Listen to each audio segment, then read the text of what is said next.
하나님께서 기뻐 받으신 줄로 믿습니다. 우리 앞뒤 좌우로 한번 인사하겠습니다. 주여 말씀하옵소서. 종이 듣겠나이다. 주여 말씀하옵소서. 종이 듣겠나이다.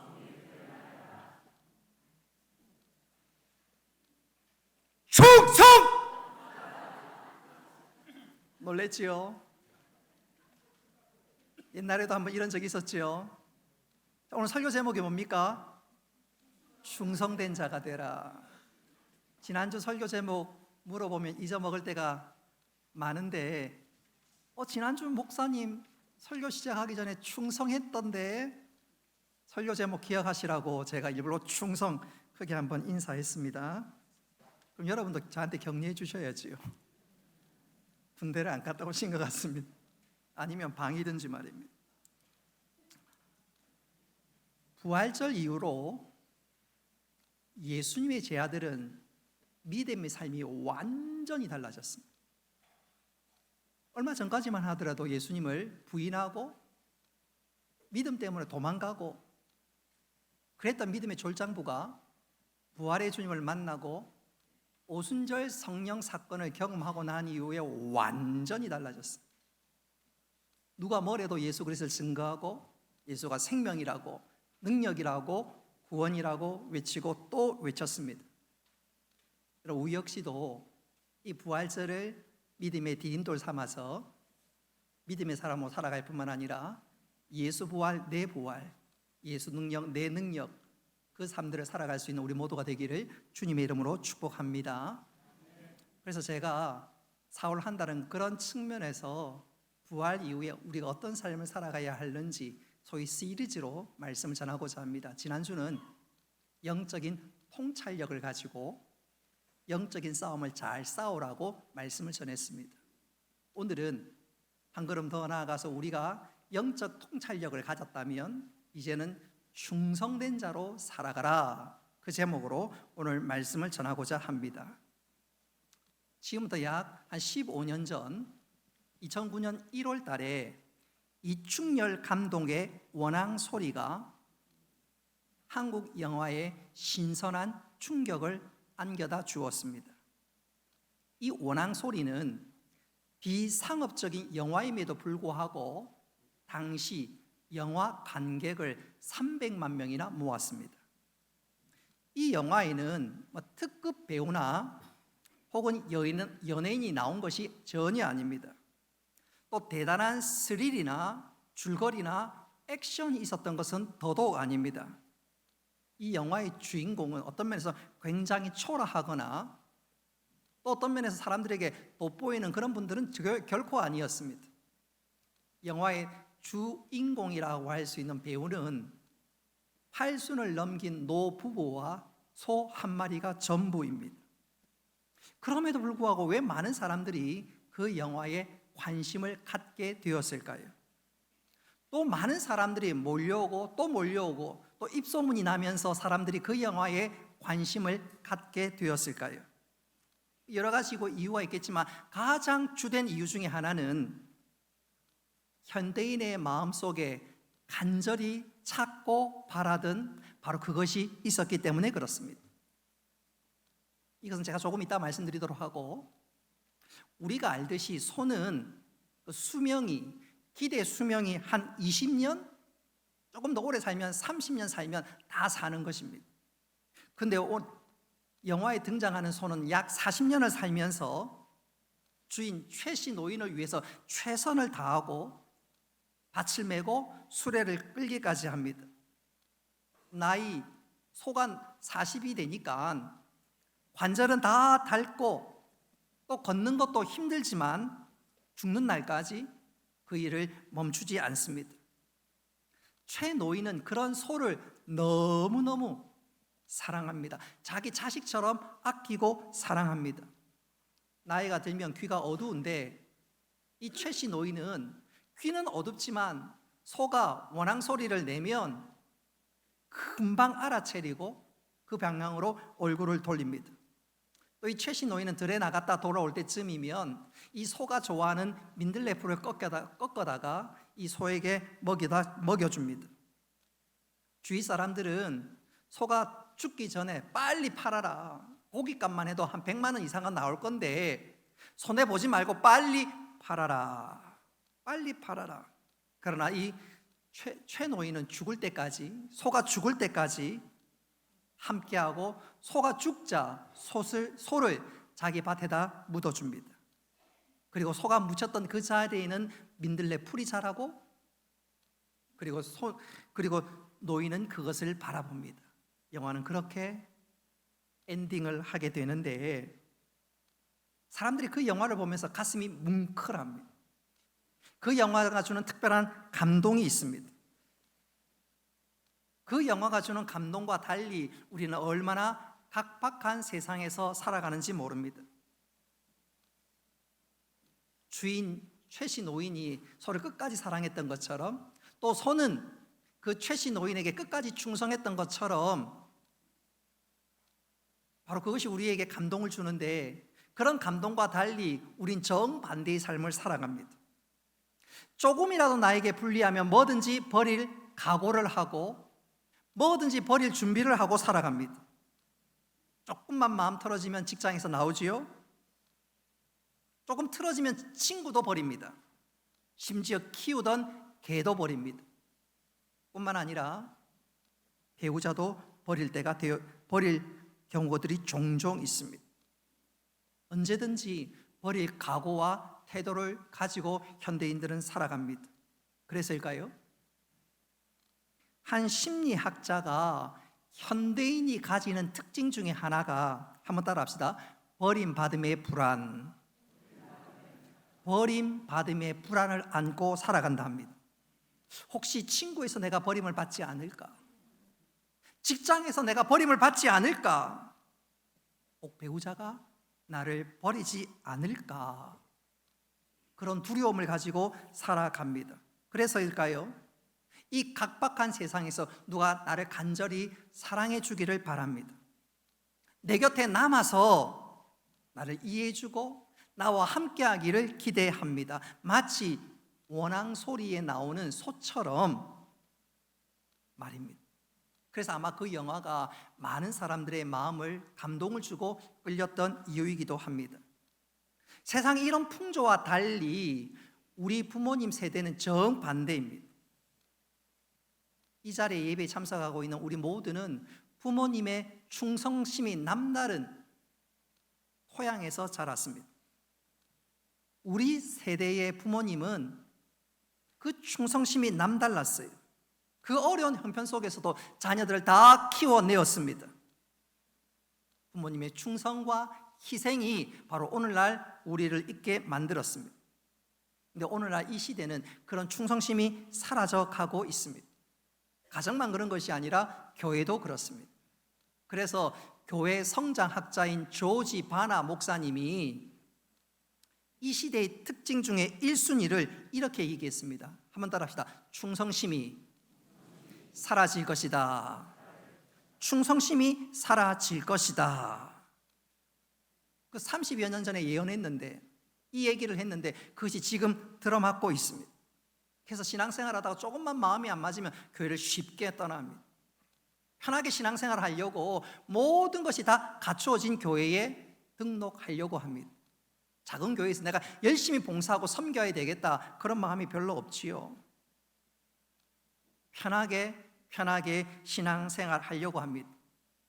그런 측면에서 저는 우리 교인들이 울산에 살다가 서울로 가든지 해외로 가면 제가 꼭 말씀드리고 싶은 것 중에 하나가, 다 갖춰진 교회에서 편하게 신앙생활 하지 말고 충성할 수 있는 교회, 기쁨으로 섬길 수 있는 그런 교회를 한번 잘 보라 그렇게 말씀드릴 때가 종종 있습니다. 우리 교회도 마찬가지입니다. 교회에서 편안하게 신앙생활을 하려 하지 말고 한번 따라합시다. 충성을 다하여 섬깁시다. 그래서 오늘 본문 설교 제목이 뭐라고요? 충성된 자가 되라 그랬습니다. 오늘 이 말씀은 지난주 오후 예배 히브리서 3장 1절로 6절까지 말씀을 연이은 설교라 말씀드릴 수 있는데, 자, 오늘 우리 7절에서 주목해야 될 단어가 있습니다. 실제로 제일 먼저 등장하는 단어가 그러므로지요. 여러분, 이 말은 앞전 9절과 상관이 있다는 말입니다. 바로 5절과 6절과 상관이 있다는 말입니다. 우리 5절과 6절 말씀 같이 한번 읽어보도록 하겠습니다. 시작. 또한 모세는 장래에 말할 것을 증언하기 위하여 하나님의 온 집에서 종으로서 실실하였고 그리스도는 하나님의 집을 맡은 아들로서 그와 같이 하셨으니. 아멘. 자, 5절과 6절이 우리들에게 교훈하고 도전 주는 내용이 뭘까요? 모세가 충성했고 예수님도 충성했다. 그러므로 너희들도 충성하라는 것입니다. 그래서 오늘 읽었던 말씀의 요점과 핵심은 충성하라는 것입니다.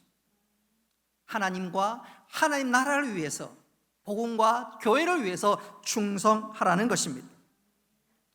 오늘 이 충성을 잘 설명하고 가르치기 위해서 오늘 읽은 말씀에 히브리서 저자는 소위 반면교사가 되는 이스라엘 백성들의 과거사를 소개합니다.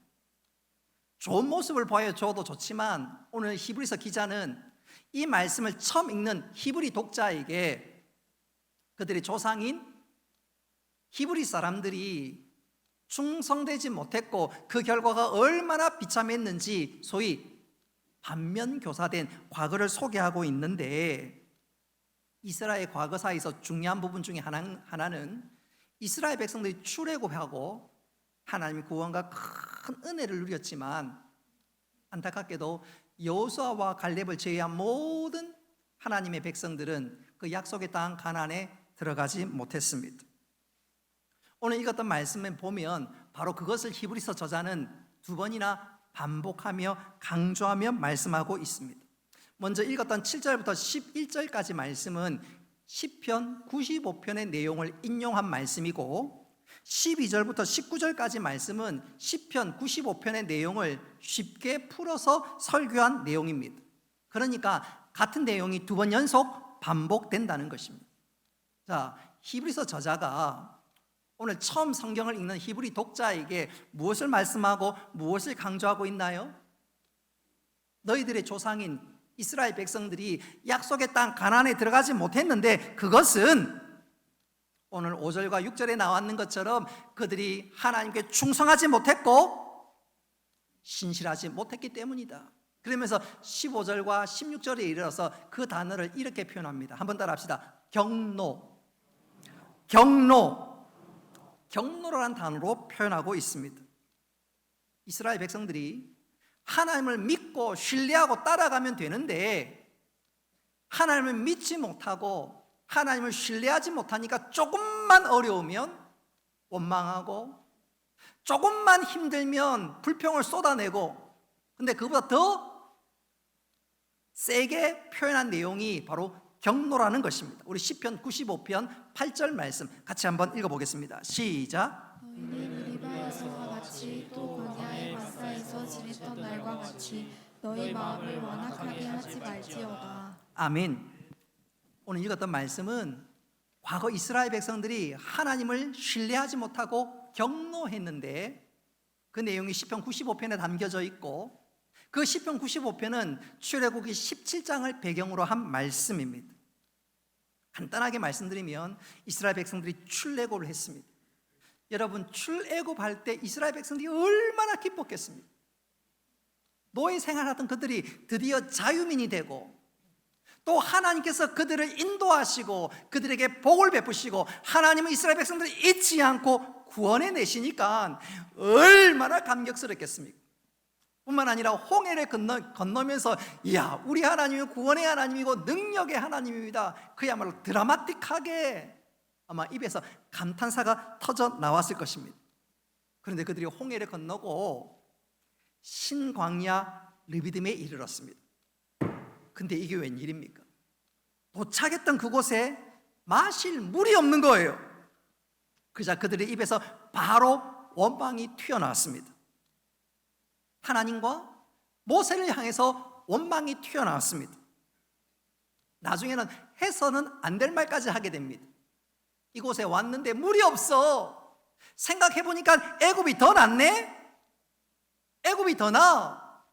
모세, 당신이 우리를 여기까지 인도해서 우리로 하여금 목이 말라 죽게 하느냐, 온갖 원망을 쏟아냅니다. 경노하고 있습니다. 얼마 전까지만 하더라도 이스라엘 백성들은 하나님, 우리를 여기서 구원하여 주옵소서, 우리가 언제까지 노예 생활을 하면서 이렇게 참담하게 지내야 됩니까? 하나님 앞에 기도하고 하나님께 간구했던 그들입니다. 그래서 정말로 그들이 출애굽을 했지만 지금 보십시오. 그 간절함이 변하여 금방 하나님께서 원망하고 있습니다. 아니요, 경노를 쏟아놓고 있습니다. 오늘 히브리서 저자가 오늘 이 본문에서 왜 이스라엘 백성들이 출애굽했던 이스라엘 백성들이 약속의 땅 가나안에 들어가지 못하고 안식을 누리지 못했느냐, 가장 중요한 이유는 신실하신 하나님을 믿지 못하고 하나님께서 원망하고 경노했기 때문이라고. 하나님이 신실한 것처럼 너희들도 신실하고 하나님께서 약속의 말씀에 충성했던 것처럼 너희들도 충성해야 되는데 그렇지 못했다는 것입니다. 원망하고 불평하고 그 불평 그대로 그들은 결국 약속의 땅에 들어가지 못했습니다. 민수기 말씀을 들어보면, 말씀해 보면 네 귀에, 내 귀에 들린 대로 내가 행하리라고 말씀하셨는데 하나님께서 그대로 행하신 것입니다. 여러분 꼭 기억하십시오. 여러분 예수를 믿으면 모든 것이 만사형통될 줄로 생각하는데 그렇지 않을 때가 얼마나 많은지 몰라요. 성경 역사를 보십시오. 오늘 본문을 보십시오. 이스라엘 백성들이 출애굽했습니다. 홍해도 건넜습니다. 할렐루야, 덩실덩실 춤을 췄습니다. 그런데 곧 이어서 마실 물이 없습니다. 이스라엘 백성들은 르비딤에 이르러서 실제적인 어려움을 겪고 있는 것입니다. 여러분, 하나님께서 뭔가 모자라서, 하나님의 능력이 부족해서, 하나님이 잘못 인도해서 이스라엘 백성들이 르비딤에서 지금 어려움을 겪고 있는 것일까요? 아닙니다. 하나님께서 이스라엘 백성들에게 르비딤으로 하여금 어려움을 겪게 하는 것은 하나님의 선하신 뜻이 있었습니다. 할렐루야. 첫째는 지금까지 지내온 모든 것이 하나님의 은혜란 사실을 명심하게 하기 위함이었습니다. 여러분 우리도 그렇지요. 코로나 겪으면서 시절을 지나면서 야, 모든 것이 지난날의 모든 것이 하나님의 은혜였구나. 우리 절감하지 않았던가요?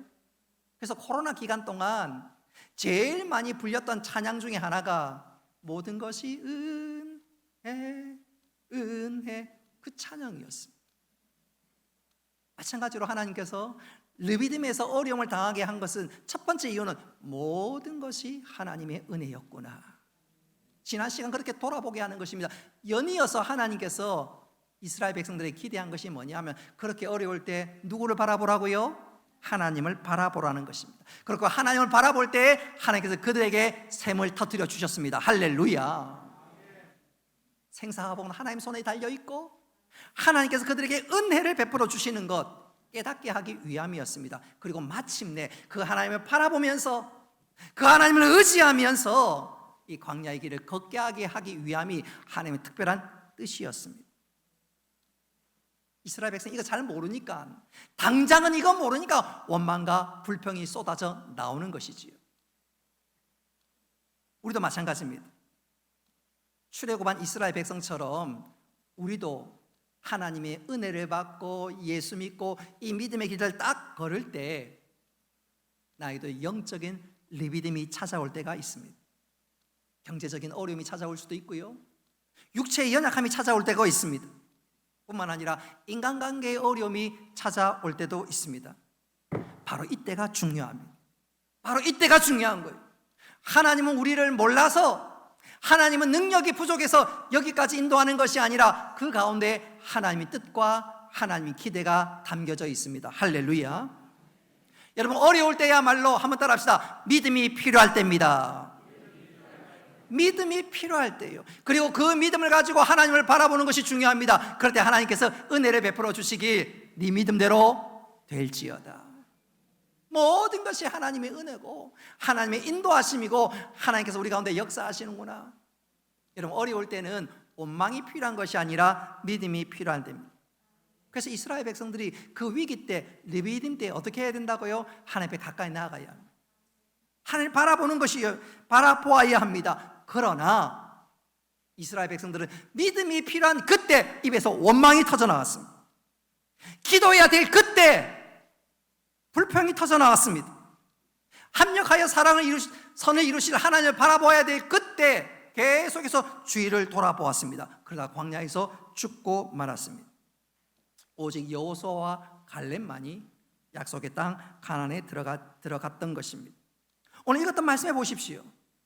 그 이스라엘 백성들이 왜 약속의 땅 가나안에 들어가지 못했느냐, 그 이유를 4가지로 말씀하는데, 여러분 성경 한번 보십시오. 성경 보십시오. 지금 다 성경을, 여러분 가지고 있는 성경을 보십시오. 8절에 보면 마음의 완고함 때문이라고, 10절에는 항상 마음이 미혹되었기 때문이라고, 12절에는 믿지 않았기 때문이라고, 18절에는 순종하지 않았기 때문이라고 말씀하고 있습니다. 이제 저를 보셔도 됩니다. 이 4가지를 한 단어로 요약한다면 한번 따라 합시다. 충성심의 부족이었습니다.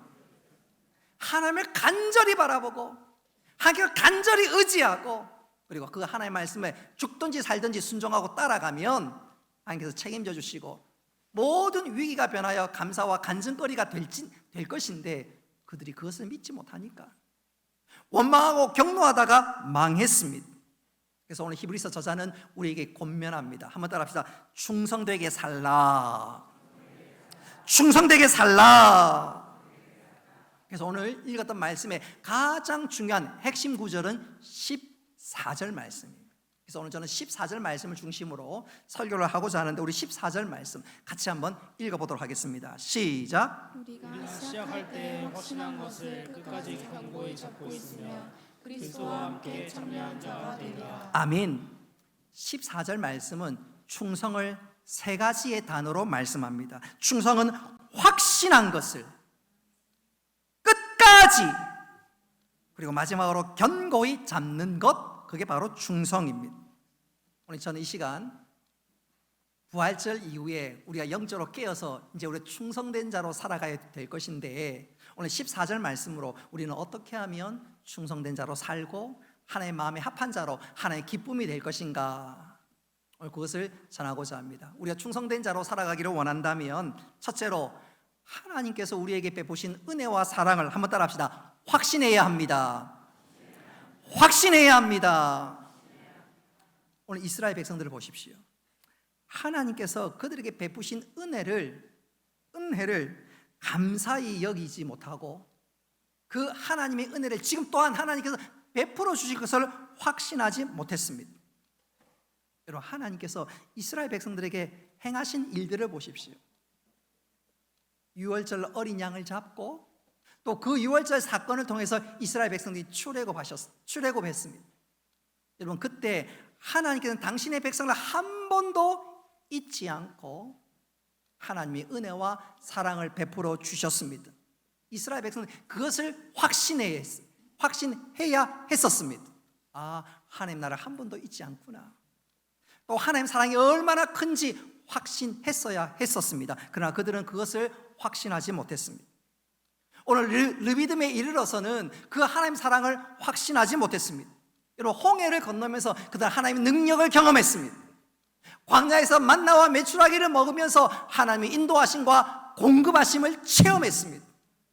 그렇다면 지금까지 인도하시고 지금도 함께 하시고 앞으로도 인도하실 그 하나님을 확신했어야 했습니다. 할렐루야. 그러나 그들은 그것을 확신하지 못했습니다. 하나님께 베풀어 주신 것을 붙잡지 못하고 확신하지 못했습니다. 생각해 보면 이스라엘 백성들은 확신해야 할 것을 놓치는 데 있어서 완전 선수 중에 선수였습니다. 그래서 보십시오. 이스라엘 백성들이 광야에서 물이 없을 때 그들은 목말라 죽겠다고 하나님 앞에 원망하고 경노했습니다. 하나님께서 만나를 주시고 심지어 안식일 전날은 2배나 주시고 하나님이 세밀하게 공급해 주시는데 그들은 하나님을 향해서 부족하다고, 고기 먹고 싶다고 원망했습니다. 그러자 하나님께 나중에 메추라기를 주는데요, 질리도록 주시고 또 주셨습니다.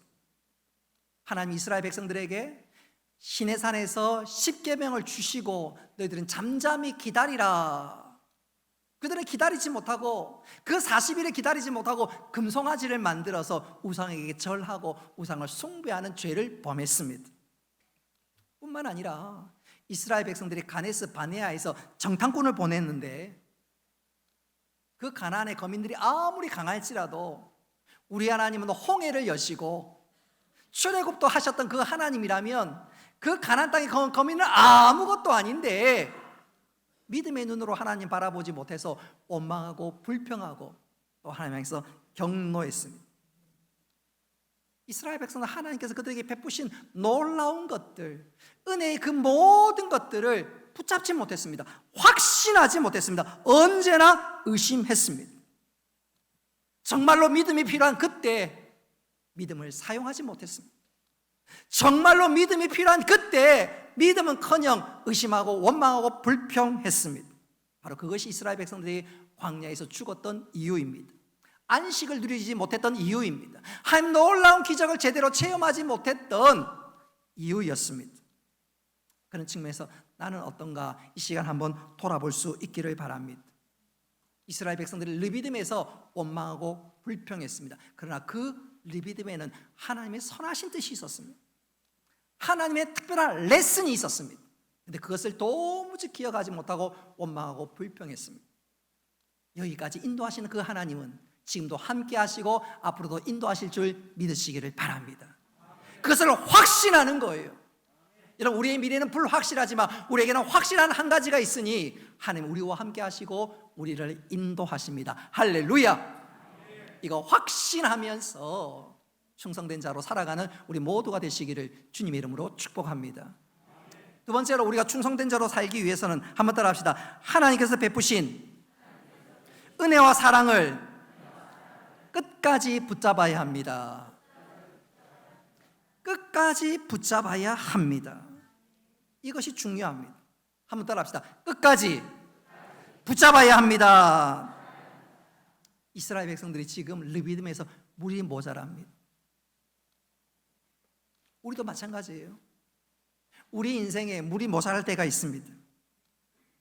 질병 때문에, 또 경제적으로, 또 인간관계의 어려움으로 뭔가 모자라고 부족하고 그럴 때가 있습니다. 여러분, 그때 원망하는 것이 아니라 하나님 나를 여전히 사랑하시고 나를 인도하시고 나에게 반드시 은혜를 베풀어 주실 거야, 그 사실을 끝까지 붙잡을 수 있어야 합니다. 우리 시대의 특징 중에 하나가 처음에는 잘합니다. 잠시는 잘합니다. 그러나 끝까지 충성하지는 못합니다. 그래서 부부 관계에 있어서 끝까지 충성하지 못하니까 중간에 관계에 깨어짐이 찾아옵니다. 뿐만 아니라 인간관계도 마찬가지지요. 처음에는 잘해요. 잠시는 잘해요. 근데 끝까지 충성하지 못합니다. 그래서 관계에 어려움들이 찾아옵니다. 제가 설교 서두에 우리 부모님 세대를 한번 보라고, 기억해 보라고 말씀드리지 않았던가요? 여러분, 우리 부모님 세대를 한번 보십시오. 다른 거는 몰라도 충성심이 남달랐습니다. 우리 부모님 세대는 우리보다 많이 배우지는 못했습니다. 우리보다 많은 것들은 누리지 못했습니다. 그러나 그 열악한 환경 가운데서도 때로는 굶을 때도 있고요, 말할 수 없는 어려움을 당한 때도 있지만, 그러나 분명한 것은 가정도 깨어지지 않고 인간관계도 깨어지지 않고 끝까지 자녀를 지키고 자녀를 키워내었습니다. 이유가 뭘까요? 충성심 때문이었습니다. 여러분, 아버지는 아버지로서의 책임을 다했습니다. 아무리 힘들어도 당신은 안 먹어도 자식은 먹이고 자신은 배우고 자신은 키워나갔습니다. 때로는 부모님이요, 자존심을 버려가면서 일하기도 했습니다. 여러분, 아버지가 출근할 때 회사에서 열심히 일할 것 같지만 일하는 동안 상사에게 또 업체 관계자에게 갑과 을 관계에서 을이 되어서 얼마나 수모를 겪는지 몰라요. 왜 참을까요? 가정과 그 모든 것을 지키기 위함이 아니었던가요? 어머니도 마찬가지입니다. 왜 우리 엄마는 왜 이렇게 촌스러울까? 왜 우리 엄마는 좋은 옷 입지 않고 화장을 하지 않을까? 한번 따라합시다. 이 때문이야. 이 때문이야. 이 때문에 내가 못 입었지. 공부시킨다고 엄마 화장 안 했지. 나이 들어서 그런 엄마 화장품 한번 안 사주는 것이 우리 아닌가요? 여러분 어머니에게 화장품 사주신 적이 있나요? 저도 아직 안 사주신 것 같아요. 안 사드린 것 같아요. 돈은 드렸는데 분명히 화장품 사라 그랬는데. 우리 부모님 특히 어머니들 여러분 왜 촌스러우셨을까? 왜 화장하지 않았을까? 그리고 머리 한 번 하면 오래 가려고 머리 짧게 하고 파마하고 6개월 동안 머리 안 자르고 그러지 않았던가요? 왜 그럴까요? 자녀를 지켜내기 위함이었습니다. 심지어 홀로 된 가정, 깨어진 가정도 어머니 다 지켜내었습니다. 엄마의 역할을 견고히 붙잡았습니다. 충성했습니다. 바로 그 결과가 바로 오늘날 우리가 있는 것 아닙니까? 반대로 오늘날 왜 가정들이 흔들리고 인간관계가 어려움을 갖게 되고 심지어 관계가 악화될까요? 뭐 여러 가지 이유가 있겠지요. 그러나 그 중에 가장 주된 이유 중에 하나가 있다면 충성심의 부족입니다. 그렇게 충성심이 부족하니까 우리 보십시오. 원앙소리 영화를 보고도 감동받는 시대가 되었습니다. 여러분 영화 원앙소리가 우리에게 주는 감동이 있지만 어찌 생각해 보면 원앙소리에 감동을 받는 것은 이 시대의 비극이라고 할 수가 있습니다. 우리는 훨씬 그보다 더 충성되게 살아간다면 별로 감동 안 받겠지요. 뭐 효도상, 효부상, 효녀상 상 주는 거 참 귀한 일이지만 왜 그런 상들이 돋보일까요? 워낙 효자, 효녀가 없으니까 그런 거 아닌가요? 여러분 우리가 이 시대를 살아가는 데 있어서 영적으로 정말 중요한 것 중에 하나가 한번 따라합시다. 충성됨을 회복해야 합니다. 정말로 그렇습니다. 여러분 하나님의 나라와 하나님의 놀라운 역사가 누구를 통해서 이루어졌을까요? 누구를 통해서 이루어지는가요? 탁월한 몇 사람? 아니고 충성된 자를 통해서 하나님 당신의 역사를 펼쳐나가십니다. 할렐루야. 우리 교회도 마찬가지입니다. 여러분 울산 동해 교회가 여기까지 있기까지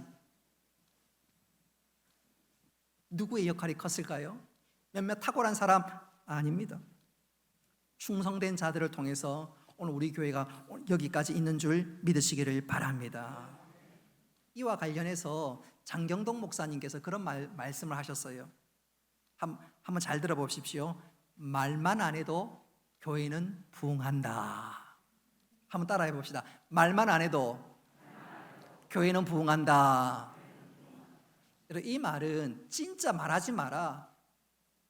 부흥회 때 재직회 때 아무 말 하지 말고 있어라. 그런 뜻이 아닙니다. 이 말의 본질은 교회는 충성된 자를 통해서 부흥, 성장, 발전한다는 것입니다.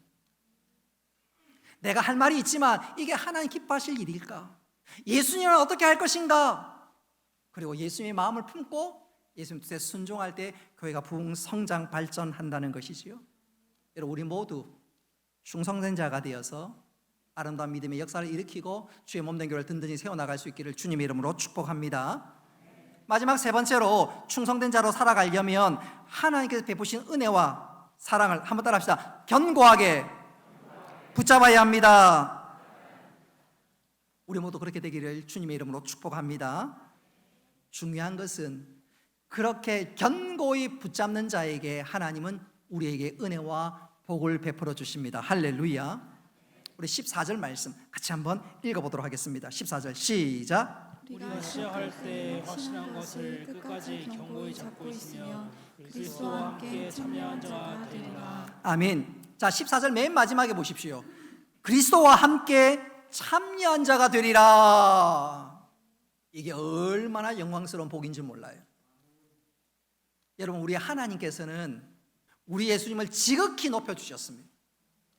예수님께서 하나님과 하나님 나라 위해서 충성되니까 하나님은 예수님을 지극히 높여주셨습니다.